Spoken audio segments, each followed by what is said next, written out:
Hello! Se ainda não me conhece, eu sou a Lily da Lua de Lily e o livro que li esta semana foi o Shaggy Bane, de Douglas Stuart. Um dos melhores livros que eu já li, um dos mais desoladores também.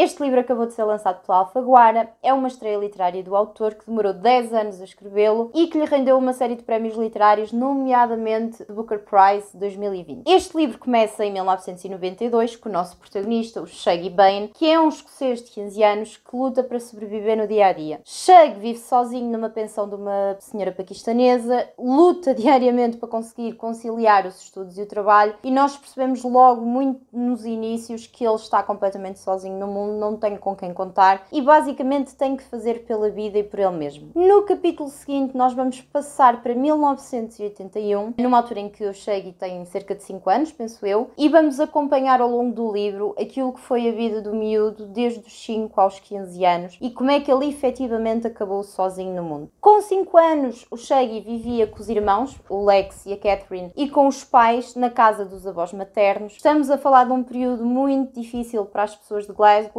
A Margaret Thatcher tinha encerrado uma série de minas, que era basicamente a fonte de trabalho da maior parte dos homens naquela altura. Há muita fome, muita miséria, muito desemprego, toxicodependência nos anos 80, assim. Há muitos assassínios até de prostitutas. Há assim um panorama um bocado negro na cidade, muito decadente, e então eles são obrigados a ir viver com os avós maternos, até que tudo se desmorona. A partir daí nós vamos acompanhar uma personagem muito importante no livro, que é a Agnes, que é uma espécie de Elizabeth Taylor de Glasgow, que é a mãe do Shaggy. Ela é lindíssima, uma senhora muito, muito elegante, sempre sonhou com uma vida perfeita, ser tratada como uma rainha, ter uma boa casa, e que se vê completamente devastada quando o marido a troca por outra, os pais falecem, e ela vê-se completamente sozinha no mundo, sem nunca ter trabalhado e com 3 filhos. E é aqui, neste momento, em que a Agnes vai começar a transformar toda a sua vida e vai dedicar toda a sua vida ao vício do alcoolismo. E é nesta dinâmica da luta dela com a doença que nós vamos acompanhar a dinâmica familiar entre ela, o Shaggy e os 2 irmãos, e a luta desta família por sobreviver a mais um dia. O livro acaba por ser um retrato muito especial daquilo que era a relação da Agnes com o Shaggy, com o filho mais novo.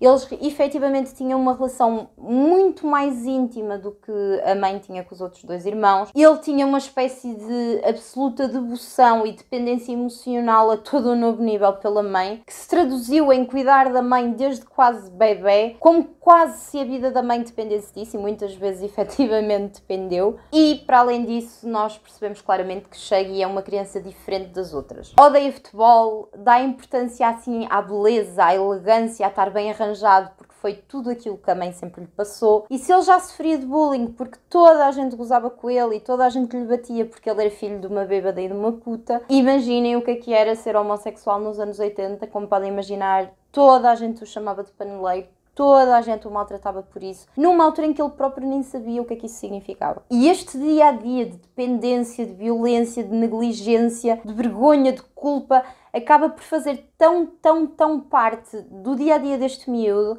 que nós ao longo do livro vamos acompanhar claramente uma ansiedade profunda, um estado de alerta absoluto, como se fosse quase uma espécie de segunda pele da personagem. Este livro foi escrito inspirado na própria infância do autor e nós percebemos isso claramente ao ler o livro. Há aqui descrições que seriam impossíveis sequer de imaginar, de tão minuciosas, de tão bem trabalhadas, mas sobretudo tão dolorosas, tão intimamente dolorosas. Achei a escrita do autor uma delícia, faz sentir-nos exatamente aquilo que as personagens estão a sentir. Isso não é fácil, é uma leitura muito, muito dura.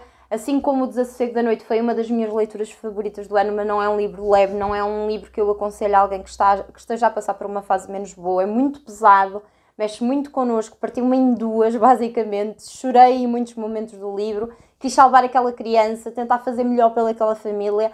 Mexe a esse ponto com o leitor e é sobretudo doloroso não pela violência, mas até pela falta, pela negligência. É arrepiante tudo aquilo que esta personagem, o Shaggy, não teve direito e que era tão básico, que era tão importante para o crescimento dele. Como alguém dizia no New York Times sobre este livro deixa-nos destroçados e a pensar: a vida pode ser curta, mas demora uma eternidade. Se já leram ou querem ler, deixem aqui em baixo nos comentários. Espero que tenham gostado. Se gostaram, não se esqueçam de deixar um like ali em baixo. Beijinhos e até para a semana.